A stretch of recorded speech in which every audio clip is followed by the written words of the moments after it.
nous aurons deux activités essentielles, à savoir l'installation du comité local de facilitation des transports, dont le préfet a pris un arrêté, et le volet sensibilisation de tous les acteurs sur le corridor. Le préfet a pris l'arrêté, à l'intérieur de l'arrêté, il y a des attributions qui vous seront lues tout à l'heure. Je vous demanderai de les suivre avec attention pour que le corridor Bamako-Sampedro puisse être le mieux fréquenté. Fréquenté à tout moment, en aller comme au retour, pour enlever tout ce qui est comme superflu qui pourrait empêcher le bon fonctionnement de ce corridor. En termes de sensibilisation, je pense que les techniciens, les spécialistes vont vous donner quelques informations, à vous de les appliquer sur le terrain pour qu'il y ait le moins de problèmes et que le commerce s'en ressente pour le mieux. C'est sur ces quelques mots que je vais déclarer l'ouverture de la séance de ce jour. Je vous remercie. Alors, cet après-midi, comme l'a précisé Monsieur le gouverneur et Monsieur Konaté, en vos rangs, grades, qualités et titres respectifs, je voudrais exposer ici la vision de l'OFT sous le couvert des instructions de Monsieur le ministre des Transports et vous dire un peu les enjeux que nous comptons prendre à bras le corps dans le cadre de ces instances. Alors, il s'agit de faire de ce corridor un corridor modèle. C'est-à-dire que en reliant le port de San Pedro à la République sœur du Mali, nous ne devons rencontrer que les barrages autorisés, tels que les normes sont données par notre législation nationale et par la législation communautaire. La norme est que, en Côte d'Ivoire, nous avons des villes qui ont été identifiées pour abriter des barrages.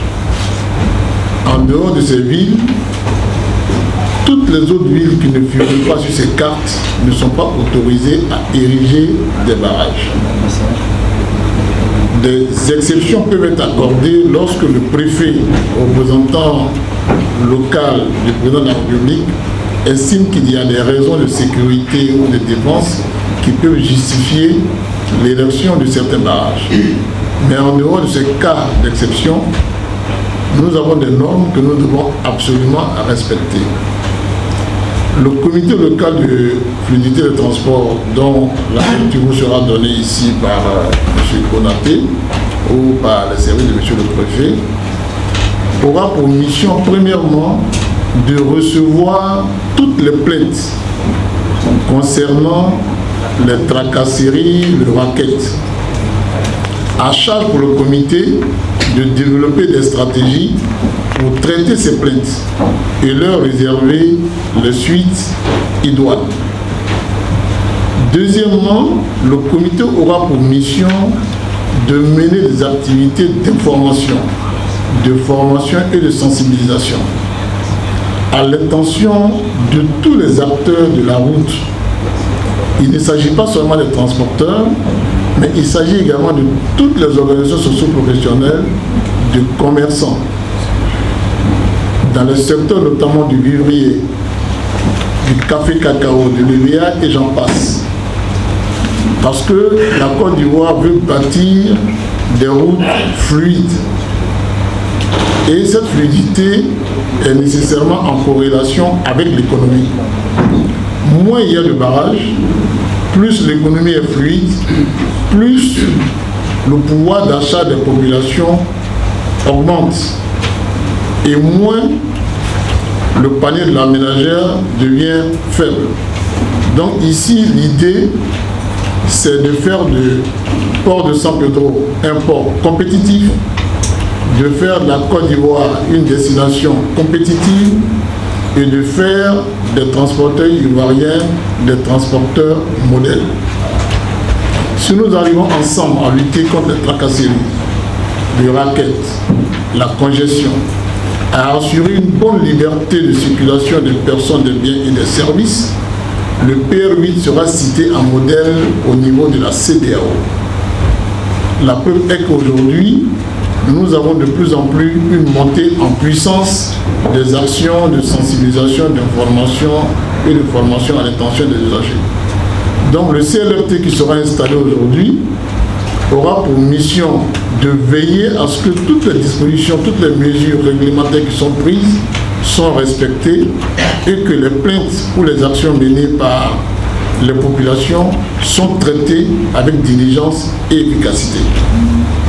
Au-delà de ces vœux que je nourris au nom de l'OFT, je souhaiterais également que le CLFT puisse se donner un règlement intérieur, de sorte qu'au-delà de l'installation que nous allons faire ce soir, il ne reste pas des vœux pieux. Il s'agit d'agir. Nous avons dans la configuration fonctionnelle du CLFT le président qui est le préfet, le secrétaire général qui est le directeur régional des transports, et nous avons le Haut Conseil des entreprises de transport qui sont également à la manœuvre. Toutes les populations ici présentes, au-delà de celles qui interviennent dans le transport, vous êtes toutes appelées à saisir le CLFT pour traiter vos doléances, vos préoccupations, vos demandes. Et le CLFT se fera fort d'apporter la solution qu'il faut.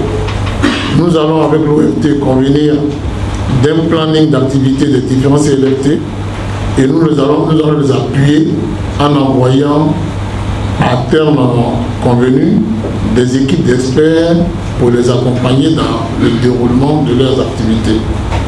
Monsieur le gouverneur, San Pedro constitue pour nous un espace de lancement que nous souhaitons réussir d'abord. Et nous voulons que San Pedro nous accompagne dans cette mission. Nous avons eu, je dirais, des confidences de représentants d'un pays frère. En parallèle avec d'autres pays, ils ont choisi de venir en Côte d'Ivoire. Et dans ces confidences, venir au port de San Pedro, c'est un gain de 200 km/h. C'est donc des gains de milliards qu'ils font en venant ici, au détriment d'autres pays. Et cela nous conforte dans l'idée que, en redoublant d'ardeur, en redoublant d'efforts, d'autres pays vont se joindre à ce pays frère et à faire de la Côte d'Ivoire la destination rêvée que nous avons tous voulu depuis le temps du président Houphouët-Boigny jusqu'au temps du président Alassane Ouattara aujourd'hui.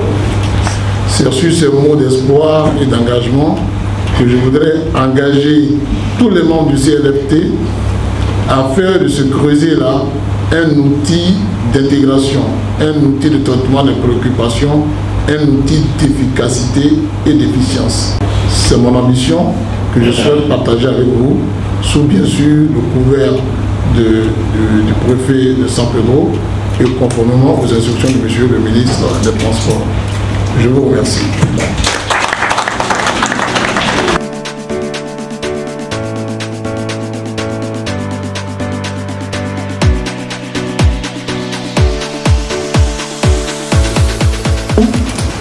Avoir à l'esprit qu'il faut conduire vos engins, vos véhicules conformément au code de la route.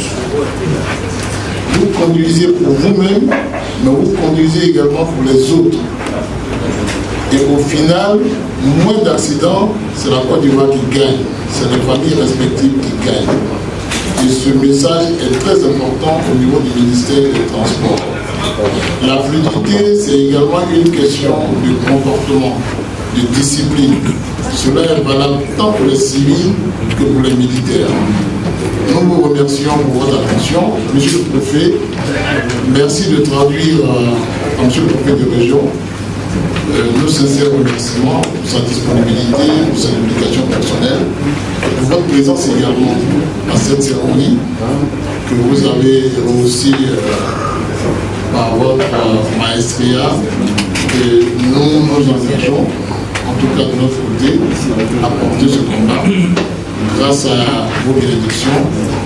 Au final, c'est la Côte d'Ivoire qui gagne.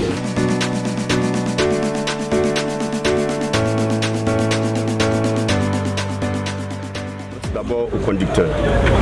Compte tenu des mauvais comportements de certains conducteurs, nous l'avons dit à plusieurs reprises que les accidents en Côte d'Ivoire, le facteur humain représente près de 80%.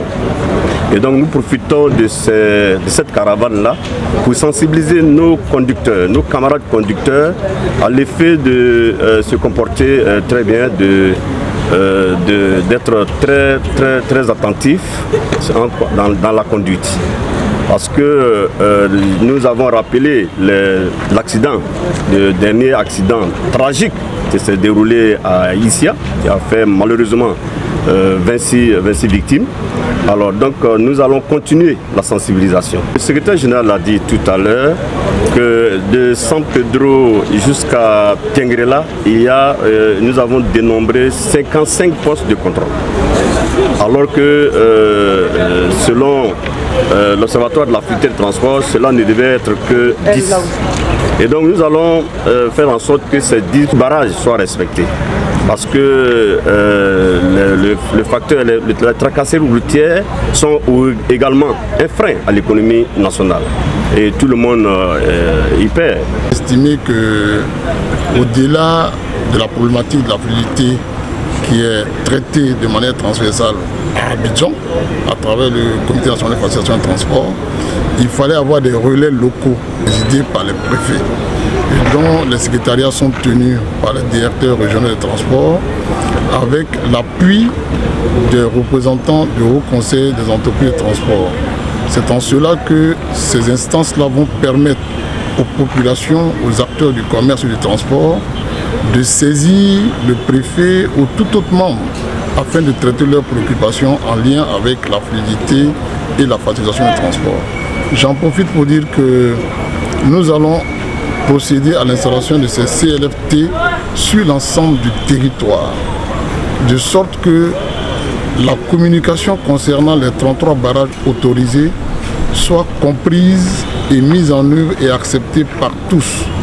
Et au-delà des 33 barrages autorisés, nous allons veiller également à ce que les conditions d'amélioration de circulation sur nos voies routières, en lien avec le maire, c'est-à-dire le ministère de l'Entretien et de l'Équipement, qui sont partie prenante à cette caravane, soient également traitées avec la plus grande célérité, la plus grande efficacité. Au total, les CLFT vont relayer les mots d'ordre du ministère des Transports en matière de fluidité, de régulation, de facilitation et de continuité de transport sur l'ensemble du territoire.